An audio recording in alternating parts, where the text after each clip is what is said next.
So, Cynthia, first question. I need to know, what does it feel like to pilot a bobsled down an icy track at 300,000 miles an hour or however fast it is you're going? It feels a lot better than having to sit in the back with your head between your legs and hoping for the best. Being able to see where you're going, it's a lot of fun. It's challenging. These last 4 years have been eye-opening as to what I can do, but I'm loving every second of it, and I'm glad I made that switch to the front seat. But it's a switch, but also one of a pretty big magnitude because you're piloting a sled that, I guess many Canadians may be seeing for the first time at the Olympics. Yeah, so we've got this new event called Monobob that's going to debut at these upcoming Olympic Games. Honestly, it's a lot of fun. I mean, there's a lot of quirks to it. They're a little bit harder to drive than the two women sleds, mainly because you don't have the brake woman in the back to help as a ballast to help control the back end from skidding in and out of corners. But I think that's what makes it that much more exciting is that challenge of being by yourself. You're pushing the sled by yourself. You're driving. Everything is a one-woman show when it comes to the performance side of monobob. And it's been interesting to see the leaderboard change over the course of this season. So it's a relief when you get to the bottom, is what you're saying. Yeah, especially on the more difficult tracks where I'm like, okay, I made it down, shiny side down, all four runners. I didn't crash. Thank goodness. I didn't embarrass my family or myself on national television. Watch out for the start here. Appiah's rookie season on the World Cup monobob circuit has been far from embarrassing. She's come so far, so fast. Yeah. I'm telling you, watch out for her. She finished third overall. Thank you. Yeah. Oh, I'm so excited. My first World Cup medal. A far cry from the crushing disappointment she felt 4 years ago. Appiah expected to make the Canadian Olympic team, but 2 weeks before the Games was told she'd be an alternate.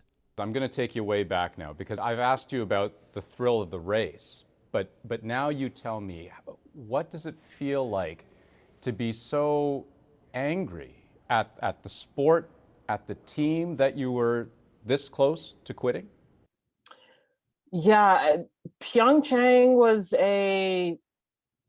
it was bittersweet. I mean, I did get to go to Korea and I had some pretty good times there, but coming back home from that, I just was so, demoralized. I was defeated and I wanted to quit. I was like, this is 5 years of hard work that I put into this and it's manifested into nothing. All the family events that I've missed, all the money that I've spent, it was just when I didn't get to actualize on my dream, I kind of thought that this was a waste. So Cynthia, you mentioned sacrifices along the way. What did you mean by that? For me, in the lead up to even joining the national team, I was working multiple jobs just to be able to save money to join the team. And once I got onto it, it's still a financial burden. You're paying for team fees and you're paying for accommodations because during the summer, I have to temporarily relocate to Calgary just to be in that training environment. So I miss out on birthdays. I miss out on family events, on parties. Being able to connect with my family is such a huge, important piece to me. And they understand, the sacrifices that I'm making. And, they're also sacrificing their time and their effort in helping me achieve my goals as well. Well, and clearly your parents are so supportive of you, but I'm trying to put myself back however many years ago when you would have gone to them and said, hey, Mom and Dad, I think I'm going to make the switch from the track to bobsleigh. Yeah, they were not the most supportive people. And not to say that they were, vehemently against it. They were just like, is this something you really want to do?